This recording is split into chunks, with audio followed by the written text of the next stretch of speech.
I'm on vacation every single day, cause I love my occupation. Ay, ay, ay, I'm on vacation. If you don't like your life, then you should go and change it. Ay, ay, ay, I'm on vacation every single day, cause I love my occupation. Ay, ay, ay, I'm on vacation every single day, every single day. Every single day, every single day. Every single day, every single day. Everybody sour like a lemon tree. I'm just smiling down upon my enemy. Monday, we covered 2 sweeps, really, but we did the variation of the flower sweep. One where I reach inside of his leg, and one where I reach over and grab the peg. Okay? We won't go over those today. We will just talk about the next sweep that comes. We've done scissor sweep, which we just practiced, and we did both variations of flower sweep. I'll demo it one time. This isn't the point of today, but just kind of make sure we're on the same page. Flower sweep starts the same way. I get his sleeve so he can't post. I keep it to my chest. I tighten my elbow down nice and in. Now I'm going to lift my hips. And it's like I'm putting my hand in my pocket to find like a $5 bill that's buried. I want to go past my butt, under the corner of his leg. When I do, I can open my guard and I want to cut a 90-degree angle where I'm looking in his ear. Now I have tension and torque across body. I open my leg, I put it on the ground, I hike this leg up, and I'm going to use the inside of my leg to kick him as I lift the arm, the leg. I come over to my mount position. So that was the flower sweep, and we will keep working on this if you were not here on Monday. The variation of that, sometimes I can't fit my arm under. He's doing a good job sitting on his heels right now. I can get my hand in, but I can't turn the corner and kind of scoop his leg. So when this happens, I can come out, find my way to the bottom of the calf, collect the gi grip here, the material. Can everybody see it? Go ahead and rotate the table there. I grab this. If I can't come under the leg because it's blocked, I can grab this and do the same thing. Break his posture, sweep, hold my bell in position. The reason I mention that is because those sweeps work really well, especially when I can control his posture and get their forehead down by my chest. But sometimes I can't always do that. Sometimes as I go to pull them down, they're going to fight to come back up.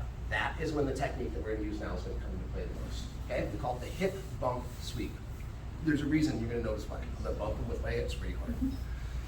So here we are in guard. I get the same grips. Collar, sleeve. I'm trying to break his posture with my arms, also my reverse sit-up where I'm trying to bring him, but Aaron's strong. He's got his hands in good position, they're not on the mat. I'm trying to pull him down, he keeps a good posture. So now instead, what I'm going to do is I'm going to guide his hand to the mat. So since I already have this grip, it's kind of an easy guide. I'm going to take his hand, I'm going to punch it down to the mat. Now I'm going to open my hand and I'm going to leave. The idea is I want the top of his shoulder to literally be in my armpit. So watch. I can't pull him down. Guide his hand to the mat. This hand's going to come up like I'm high-fiving the ceiling, and his shoulder is right under my armpit. I'm going to wrap and clamp down. Now, I'm on my elbow. This is kind of paramount to this technique. I can do it from my elbow, but I'm really weak. Now I can let go of the wrist, post, and get up onto my arm. Okay? A little bit. Now that I've got his arm trapped, I'm here. I'm going to put my feet on the ground. What was the name of the sweep? Hip bump sweep. Guess what I got to do with it now? Bump him hard with my hips, but there's one trick. If I start sweeping him this way and I start bumping this direction, he's got a good base. So the first thing I'm going to do is drive his butt backwards to put him on his heels, and then I'm going to turn the corner. So once I get here, I'm going to bump him hard onto his heels, hips hard. Now I'm going to take my knee, put it on the ground, and continue to bring it all the way over to the mount, skydive, and lock myself in. So all that talk, I'll show it twice. It's going to look like this. I go to control their posture, but they're postured up, so I come up with them. Tried to break his posture, it didn't work. Post the hand, eat the shoulder, bump, sweep, skydive. Last time. Try to break the posture, doesn't work. Hand to the mat. Up.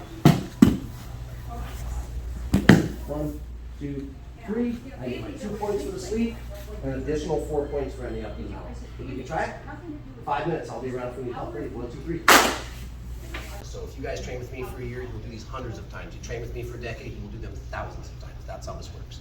Okay, so On Monday, we ran a sweep, scissor sweep and flower sweep. When we got to the mount, we skydived and held it, and then who remembers what the name of the submission we did? We take their arm. Americana. Americana. Also known as the key lock. You'll see different schools call it. A lot of Americans tend to call it key lock, but its technical name in Brazilian Jiu-Jitsu that comes over from Japan is Americana. So we are gonna do the same submission, which seems a different sweep to get there. Okay, so the first one we're gonna do is we're gonna do the hip bump sweep we just did. We're gonna go to the mount, we're gonna hold it. Once I've gotten my points and my partner settles down, I'm gonna attack the arm, put them a little bit of pressure, they're gonna tap, I get my submission. Should look like this. Hip bump sweep. Try to break his posture, doesn't work. I come into my hip bump sweep, I lock my legs in, I control the position. Okay, when I'm ready, watch what I'm gonna do with my knees. I'm gonna move my knees to his armpit, my knees to his armpit, and now I'm gonna sit on his chest while I posture him up, okay? If this player is going like this, I'm just gonna attack his throat. We're doing X choke next. But most of the time, if they have any sense, they're gonna be protecting their neck and keeping their arms in tight. So what I wanna do is I wanna find the top arm. I'm gonna do what? I'm gonna reach across my body, always palms away from me when I'm doing this submission, right? I'm using a bigger muscle process, triceps and lats. So I'm gonna use my palms away from me. I'm coming across and grabbing the wrist. I'm putting my hand on the inside of the elbow. Now I can use my arms, and if I have to, because they're strong, I lean over, so I use my body weight. I pin their arm to the ground, and I drop my elbow to frame their head out. Now, so everybody can see right there. So once I isolate the arm, I use my elbow to block his head out. Now my hand is gonna come underneath, come all the way through and grab my own wrist. See how both my palms are facing towards the floor? Every once in a while I see people do this. I'm really weak here, so I wanna have palm over wrist. Now, if he's up here, look at all the flexibility he has. So what do I gotta do? Who remembers the trick? I gotta drop his elbow down. And again, when I'm doing this with my partner, very slow and very gentle. Sometimes my knee's in the way, so common sense tells me I've gotta drop my knee down. I have to bring his elbow all the way down. This takes the slack out of the rotator cuff. Now I pin the hand to the floor. The hand doesn't move. And I very slowly, gently start to lift his elbow to the sky. So the whole thing, show it from a different angle, will look like this.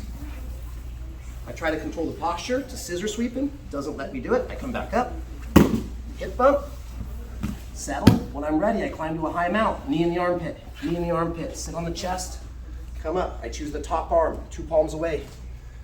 Block the ground, lock his head out. Drop it, pin it, slowly start to lift. And the last thing I'll say is partners on the bottom, your rotator cuff works like this. I don't feel anything. Nothing. Little bit tight, I go 1 more inch, you hurt your rotator cuff. So always be a good partner on the top and on the bottom. Sound good? Name of this submission, the Americana. Drop it, pin it, lift it slow. Partner on the bottom, don't wait for it to get too tight, that's how we get hurt. Sound good? 5 minutes. Hip bump sweep to Americana finish. Ready, 1, 2, 3. Sweep, so again, we're gonna take the mystery out of it. We're gonna do our hip bump sweep. And when do I do the hip bump? When they have really good posture. They're very strong against the flower sweep and the scissor sweep, but there's no position in jiu-jitsu where we are invulnerable. So if I can't control their posture and they posture up, that's when we use this hip bump sweep, which is the theme of today. So I'm gonna pull them down, I'm gonna go hip bump sweep, I'm gonna do the same thing, I'm gonna get to the mount, I'm gonna skydive. When I'm ready, I'm gonna move up to the high mount. Now, sometimes they're here, sometimes we just call it the home alone defense, like, where their arms aren't crossing. This one's even easier because now I get my choice. When their arms are crossing, I always have to pick the top arm, okay? There are still times where my first submission attempt might not work. So what we're gonna do now is we're gonna hit the hip bump sweep, we're gonna get to our mount, our dominant position, and then I'm actually gonna use their own lapel to close down the arteries that carry blood in and out of the brain, the carotid arteries. There's actually 4 of them, but 2 of them are subspinal. You can't choke them. So we're gonna worry about, you guys ever seen anybody get mad and that vein pops out of their neck? That's the carotid artery, right? The one on your left, your heart's on your left, it pumps, it brings blood into your brain, goes through your brain, and it exits on the other side. Doesn't matter, what we're trying to do is use their lapel to close down those arteries, and they got 2 choices, tap or nap. That's what we like to say. So, we're gonna use the same thing. We're gonna walk all the way through it. I pull my partner down, they say no. You scissor swept last time as they fight up. I hit my sweep. I control the position. Now I can hang out here, by the way, for 5 minutes. I cannot be called for passivity, also known as stalling. When I'm in a dominant position, I can't be called for stalling. So if I'm up right now, 2 for the sweep, 4 for the mount in a jiu-jitsu tournament in a match, I might be up 6-0. Of course, I'm always trying to advance and finish them, but as far as you guys know for the rules, As a referee, I can't be called for stalling. If he just lays here, he can start to rack up penalties and I get points. So what I'm getting at is you can take your time from this position, okay? If I'm down 20-6 and there's 2 minutes left, hurry up. But if I'm up, every time he moves, he's getting tired. I'm locked in, we're connected like two Legos, and every time he moves, go ahead and move. I'm riding the bull, and he's getting more tired and more tired. The more tired he gets, the less he can start to defend himself when it comes time. Now, Like starting to get pressure, he's making it hard for me to breathe. Yeah. pushing in and kind of controlling his diaphragm. Now the same thing. I'm gonna bring my knees up to the armpit, up to the armpit. I'm gonna sit up. There are many different positions they can do with their hands. So whatever he's doing here, sometimes I might have to push the arm out of the way and then watch what's gonna happen. I'm gonna take my palm, and my palms are gonna be up, facing the ceiling. Okay, never palm down for right now. There are variations we can do later, palm down. I'm gonna take my palm, I'm gonna put it right here on his chest plate, put 4 of my fingers in with just my thumb out, and I'm gonna slide it. Okay, very important, this next part. The deeper my hand gets, see how my knuckles are basically touching the ground? That's deep enough. If I'm up here, I'm not gonna be able to choke him because the part of the lapel is not gonna be closing that artery down. It's gonna be choking his air pipe. So as I start to get in, I'm gonna basically punch. I'm gonna make a C with my hand and get my big knuckle all the way down to the ground. And I'm gonna make a strong grip. I'm gonna use the bones in my forearm to close down his arteries. My next hand, first version we're gonna do is gonna come palm up again and it's gonna go under. The plane's gonna fly under the bridge. Whoosh. I'm gonna catch 4 fingers in, and guess what?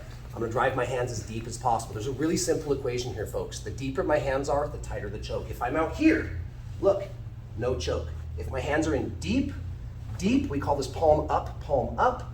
Now I'm gonna flex my wrists, which takes out some of the slack in the lapel, and watch my elbows. My head is gonna go down to stack my weight over the top of him, and I always like to think about this like, you guys saw Superman ripping his shirt off, what does he do? He goes, my elbows are gonna start to disappear behind my back. That's the choking motion. So again, I come to the mount, I'm gonna find the lapel, I'm gonna get my knuckles to the ground, under, knuckles to the ground. I'm gonna flex my wrist like Popeye, boom, flex my wrist to take slack out of the jacket. And as my head comes down, I'm Superman ripping his shirt. My elbows are gonna disappear behind me. Should look like this. 1, 2, flex, I drop my head, and now I'm gonna start to pull my elbows back, and it's a blood choke. So when we're doing attacking the joints, it's like this. Aaron feels nothing, nothing, nothing. Ah, he has to tap right away. But blood chokes, sometimes I have to put them on, lock them in, and hold it for a second. They're gonna fight, they're gonna say, dude, I can't breathe, and they have to tap out. That's what happens with blood chokes. So again, sweep to the mount, stabilize the position, come to the high mount. We're gonna open the lapel, punch my hand deep, under, deep, flex the wrists, drop my head, and start to pull my elbows back behind. Sound good? This is the X choke. Why? The arms are X. My arms are X. X choke from mount. Okay? 1, 2, 3.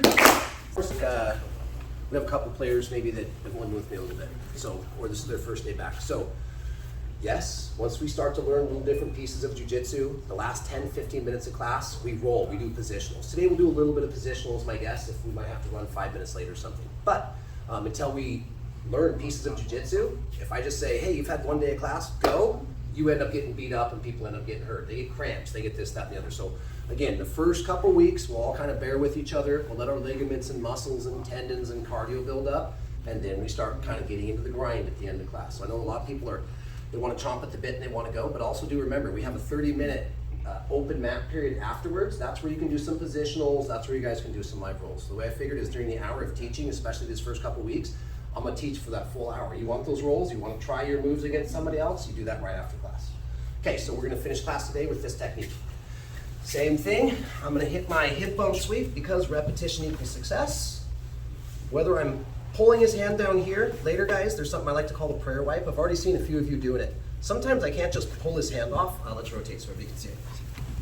There are times, I call it prayer wipe because it's almost like I'm gonna put my hands together. I can come under the forearms. I lift my hips, come under the forearms, basically do the prayer, and now I'm gonna push my hips to the ground, bring my knees forward, and wipe his hands to the mat. Now I can do the same thing. I can come into my hip bump, lock the arm, get off my elbow, put my feet down, bump him, now turn the corner. I settle in, whether it's for 4 seconds or 4 minutes. When I'm ready, I'm moving to the high mount. I'm coming up. Aaron's doing a really good job now protecting his neck. I can't open his collar. Maybe I tried to push on his arm, it's not working. We're gonna do introduction to the arm bar, right? Everybody's watched a single fight, UFC fight, you're gonna see an arm bar. Here's what we're gonna do. I'm going to onside grip. Remember, cross-side is where I come across the body. I'm doing onside wrist grip, so I'm gonna grab the 1 grip, the end of the sleeve. Remember our numbers, 1 grip. pocket grip. My other hand is now gonna cross and I'm gonna hook behind the elbow to trap his arm. Now, a couple things are gonna happen all at the same time. I'm trying to pull his arm straight and up. I want his knuckles almost to touch my beard hair, okay? Now, what I'm trying to do is get him off of two shoulders. So as I do an onside grip, trap the elbow, I'm gonna pull him up and I'm actually gonna turn my body away from the arm. So as I come here, I'm gonna pull him up and I'll watch this leg. I'm gonna move from my knee in his armpit to my foot in his armpit. So grip, grip, pull and turn. See how my foot is here? I'm on one knee and I'm on one foot. I get to put a little weight on him. Here's where I get to sit on my partner just a little bit. I'm trapping him and I have his elbow. So if he tries to put his shoulder to the ground, not unless he rips his own arm out of socket. So it's important, I'm not facing him. Now when I get the arm, I turn and I'm facing Coach Michelle. This allows me to put all my weight on my partner and kind of pin them down. It makes this leg light, and all I'm gonna do is swing it in front and close my knees together, sit down and sit back. Sit down, sit back, boom. Later we're gonna talk about the mechanics of finishing the arm bar, putting my feet, extending the arm, and in a tournament where they don't wanna tap, I would start to lift my hips to create a fulcrum on his elbow and dislocate the joint. For today, we're just gonna stop right here when the arm is straight, okay? So again, interest of time, go ahead and stay down. We'll hip bump sweep. We'll get to the mount. I'm gonna climb the full mount, but I can't fit my hands in his collar. He's doing a really good job protecting his neck. Onside sleeve grip. Cup the elbow.